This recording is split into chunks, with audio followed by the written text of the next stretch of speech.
Hi everyone, this is Felicia Malone. I'm here to review Power. I'm actually combining two episodes, and that is 4 and 5. We're in this together, and episode 5 is Don't Thank Me. I combined them together because I kind of felt like episode 4 was just like a filler episode. Like nothing really exciting happened. It just built up to the action for today's episode. So let's get started.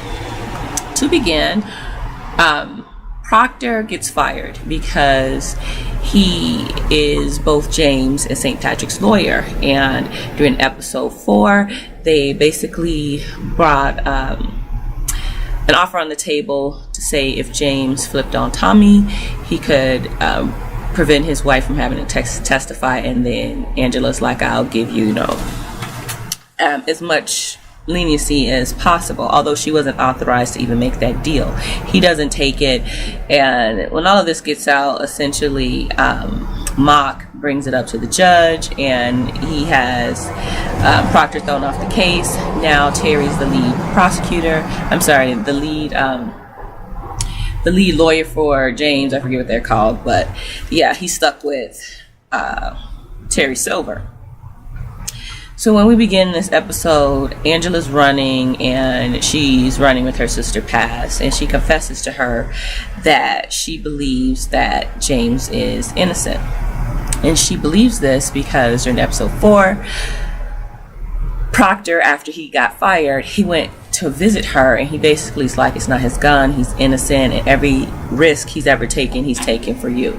So this leads Angela to request the security video from Truth Nightclub. And if you recall, when they did the raid, Sandoval, he basically had Dre shut down the security footage so that he could, he said he needed the footage, but we all know it's because he wanted to plant the gun. So when Proctor visits Angela and he tells him that he may get disbarred, etc., she decides, okay, I'm gonna view this footage. And she views the footage and she's like, oh my gosh, he didn't plant the gun. So now she has like this moral dilemma. Not that she believes James is so innocent, but she knows he's innocent of killing Greg, and she fought so hard to get him arrested. I mean, she arrested him on his biggest night at his club when he's going to make the biggest deal of his life. So now there's this moral dilemma. So she's confessing to Paz that she believes James is innocent, and Paz thinks it's about their romance. And she's like, oh my gosh, you still have feelings for this guy, he's a loser, yada yada yada. But then she says, well, if you know he is truly innocent, then you have to do something about it. So we see Terry meeting with James, and he's upset that Proctor has been let go. Proctor actually, during the last episode, visits him, but when he gets a visit, he's not in the lawyer's room anymore. He's actually behind the glass like a visitor, and they speak through the phone. So Terry is basically, he's still feeling James out and trying to find out if there's anything in their finances that could implicate him, because James doesn't trust Terry, but Terry doesn't trust James. And they're basically going for what's called a RICO case. So with the RICO case, if they can find any type of criminal link to money involved in a business, they can open up all of your finances and go through them basically for evidence. And actually, I was watching the news, Rachel Maddow, and that's what the talk is about Trump. They're trying to see if that the special prosecutor, I think his name is Mueller, can open up all of Trump's business transactions with Russia, and they were referring to that RICO case. Just a little bit of trivia. So Proctor and Tommy have this little tete-a-tete. Actually, Tommy rolls up on him and pins his arm, almost breaks his arm, and he's like, why didn't you tell me you're off the case, and all this stuff. And Proctor's basically like, look, if this thing doesn't Tommy's like, well, Tasha may have to testify. And so he's like, well, if she testifies and if they find out anything negative about they can link that drug money to you guys, then it's a wrap. And Tommy basically confesses that Tasha's in on it, Lakeisha's in on it, and everybody really, that Proctor thought was innocent, they're all kind of in collusion. Another little, I call these little bits and pieces of the episode because they're not really big action, but just things that happen. Batar requests to meet with Tommy. Tommy, he's essentially in trouble with the people in Chicago, and so he asks his guy to give him a brand new ride, and I'm thinking to myself, is Tommy about to kill somebody? But yeah, that, I just wanted to get that out the way. Also, Simon Stern, if you recall from season 1, who basically James had to work for until he could buy his clubs back. He came and he visited James and was like, look, I know you're in a financial bind, I can float you the money. And James like, I don't want your money. Well, then he goes and he visits Tasha, and Tasha basically shuts him down, but she takes his business card. And at the end of the episode, Terry's like, I suggest you get a floater to float you some money. And she calls Thomas Stern and, says, she wants to hear his offer, which makes me think that maybe Terry and Stern have some type of relationship, and that's gonna flesh out in the future episodes. Julio's girlfriend tells him that Cristobal has been hanging out with Dre, and Cristobal, while Julio's with the girlfriend, he's getting these texts from these other distros like, why is Cristobal getting more weight than us? And remember, he had to give the Taínos more weight to pacify them because Tommy ran over his boy. So Cristobal's basically trying to discredit Julio's authority in like this whole thing. So later on, Julio goes to talk to Dre in their little, because Truth got shut down last episode, he goes to talk to Dre in their little hole in the wall they kind of constructed to get some money coming in. And Julio from the shadows sees that Dre is talking to Kanan. So we got to see what that's gonna how that's gonna flesh out, but that's how that scene ended. Back in jail, Teresi, he colludes with the guard to kill James. So what they hatched this plan that Biscuit, the guy who rolled up on James and almost got his wrist broken when he first got there, in episode 1, the guard comes in and he basically starts beating up James, and James, man, Ghost comes out in full force. And I used to say Tommy was vicious. Ghost is a madman, like straight up, he's a killer. And he basically beats the crap out of this guard, and he murders him with a weight, with like the free weight that you put on the end of the barbells. Crushes this man, beats a hole in his face. Like this whole scene is so vicious. There's blood everywhere. You can see his skull caving in, and I kept telling the person I'm watching the episode with, I'm like, this has to be a dream. Like, this cannot be real. He is not doing this. Like, if he does this, he's never going to get out of jail. And I'm just like, I can't believe this is happening. Well, it isn't a dream. Ghost takes over and he beats this man to death. And so after that, Teresi and Biscuit come in, and Biscuit like flips this shank, and you see this like flash of awareness in Teresi's eyes. And instead of going after Ghost, he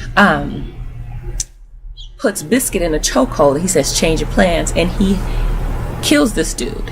And he tells James, he's like, okay, we're gonna make this look like a murder-suicide. Take off your clothes, switch it with Biscuit. And then he puts a belt around this guy, Biscuit's neck, and hangs him from the rafters or whatever, to make it seem like he got into a fight with the guard. He killed the guard, and when he realized what he did, he killed himself because he didn't want the death penalty or whatever. But now Teresi has something to hold over Ghost's head, because he was trying to extort money from him because he knew he was Ghost. Well, that didn't work because Ghost also found out that he was part of another murder, and he was like, and if you tell on me, I'm going to tell this Scaletti family that you murdered them, and they're going to come after your sick wife.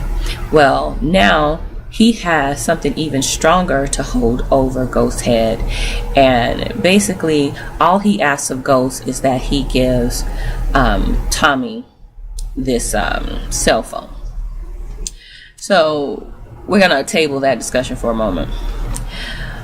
And this whole viciousness of Ghost kind of leads me into the Tommy discussion, because, you know, Tommy killed Holly. And when Tommy killed Holly, I was just like, okay, I know he's a drug dealing murderer, but when he killed Holly, I was like, he's an out of control murderer. Like, he lacks impulse control. If he gets angry, the anger like takes over. And so he has this moment with Tasha, and well, before that, he has this moment with Lakeisha, and Lakeisha's all falling for Tommy, like head over heels. And she's like, well, what happened with you and Holly? I mean, I know you said she's not coming back. I just don't want to make the same mistake she made. Well, then Tommy, you know, he has this glazed look in his eyes. Every time somebody mentions Holly, they give him this face shot, and he has this glazed look in his eyes. And he has beautiful eyes, by the way, but that's neither here nor there. However, he pretends he doesn't hear her and that he has to go. So then he goes and he talks to Tasha, and he's basically like, Lakeisha wants something from me I can't give her. And he starts confessing, because he's been carrying this secret for the longest, that he killed Holly.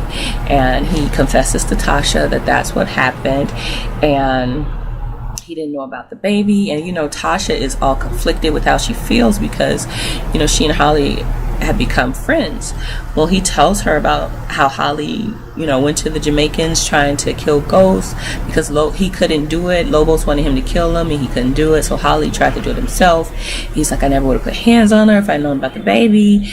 And it's like, in that moment, Tasha looks at him and she's like, look, I understand why you did it. We're family. We take care of each other. We look out for each other. And then Tommy looks up, and he's just like a little puppy, and he's like, thank you. And it's in that moment you really see that out of their whole clique, Tasha and Tommy are the realest, and they're the most loyal, and they are the most down. Everybody else, including Ghost, they're fickle. I mean, Ghost isn't gonna like flip on Tommy or anything, but his loyalty to Tasha, his loyalty to their family, you know, he's been playing her for Angela since day one. So he's not my favorite character. I mean, I'm sorry. I'm gonna have to go crazy Tommy. But this whole trial, I really am not excited or enthused about the trial. I can wrap it up and say this: they go back and forth, and Angela, she just feels convicted, and she is compelled to testify. So she testifies that before this, she goes to Sandoval, of all people, to tell them about the tape and how it's exculpatory, and James couldn't have planted the gun because the security footage doesn't show it. Well, Sandoval's like, we're not going to risk this case off of speculation, and he's like, it's out. And she's like, well, at least I have to tell Mock. So she tells Mock it's the same deal. So they call her up the defense calls her up as a witness. She blows the lid off the case, but then Mock comes back, and he's like, well, we want to introduce her relationship with James. So everybody is exposed. The judge is heated, and he's like, you know what? All of you guys are crooked, and you're all suspended. So there's like this scene where Angela's walking out of the office, and everybody's looking at her, and she's all ashamed, and she has all her stuff in this box. She gets on the elevator, and then Sandoval, also, the door's about to close, he puts his hand in there, he gets on there, and before she leaves, he grabs her, and he's like, basically, you ruined our lives for a killer. And she's like, well, he wasn't Greg's killer, and I'm gonna fight until I find Greg's killer. So that's letting you know there's still gonna be some conflict. And Sandoval, his feet are still in the fire. So yeah, Terry, he goes and talks to Tasha, and he's just a little too close. He was a little too close in their prior meeting when they were talking about their defense strategy, and he basically gives her this wink wink, nod nod, and lets her know that if she needs anything, she can call him. So clearly there's going to be a little something being cooked up in the future. Child, let's get to this Tariq situation. And I know I'm not alone, because I follow the show on social media and everybody's pretty much over Tariq, just because this kid doesn't know how good he has it, and he's trying so hard to be a thug. It's just crazy. So anywho, I'm gonna combine the 2 episodes. Kanan talks to this girl, gets her to sleep with Tariq. He gets him to smoke marijuana, and he's basically trying to turn this kid out. And Dre is not here for it, but Kanan doesn't care. It's like he almost has this fixation with him, because, you know, he feels like Ghost stole his son, and so he's gonna steal his. I don't know, but Tariq and Tommy have this one-on-one, and he basically is asking him when he lost his virginity. This is what Tariq's asking Tommy. Tommy's like, wait, did something happen? And he tells him, and he's like, well, where? What did happen? And Tariq lies and says Dre took him to this party where he met this girl, yada yada yada. So then Tommy steps to Dre, and he's like, you know, basically, why would you do that? And Dre's like, I didn't take him to a party. Dre never comes out and tells him the truth. So he's like, I dropped him off at a friend. And he's like, so you're saying Tariq's lying? So anyway, Tommy's just like, look, anything happens to Tariq, with Tariq or the family, you come tell me. So Tariq, he texts Kanan and asks him to meet him at the spot. Well, Tariq gets there first, and then he opens the door. We can't see who he's talking to. He's like, oh, you're here? We later found out it's Jukebox, and Jukebox has, you know, drugged him again. And she's telling Kanan, she's like, I know that St. Patrick's is gonna be free, so the kidnapping's back on, and we're gonna kill them both. So that's kind of how it ends. I do have a few predictions. I'm predicting, number 1, in terms of deaths, Jukebox is gonna die, just because she is kind of like this. It's almost like she's the little devil on Kanan, although Kanan's pretty much evil himself. She's a little devil on Kanan's shoulder every time he feels like, it's like she's really trying to get him to go over the edge. And he has, I mean, it's his cousin or whatever. He has like this affinity for her, and I don't know if it's to prove that he's still hard or whatever, or he doesn't care for Tariq. He's like, okay, what you need me to do? I think either Julio or Cristobal are going to die. One or the other, or both. Just because there's a lot of sneaking and, you know, going behind each other's back. Dre is trying to discredit Julio. Julio is uncertain of his position. He's being challenged by Cristobal as the new distributor. So there's going to be some type of showdown amongst the 3 of them. And who comes out? I think it's going to be Dre, just because, you know, I think he is going to have a showdown with Kanan later on in the season. Terry Silver was getting all huggy kissy with, well, he didn't kiss her, but he was all huggy, touchy feely with Tasha, and she was looking like, oh, okay. So I think there's going to be something between them, and then Ghost is going to have to like crack his skull or something. I think Tommy's gonna find out that Teresi is his father, and that's gonna just break some whole drama with his mom, and I don't know how that's gonna blow up. But those are my predictions. If you have any, please drop in the comments. Please subscribe, and until next time.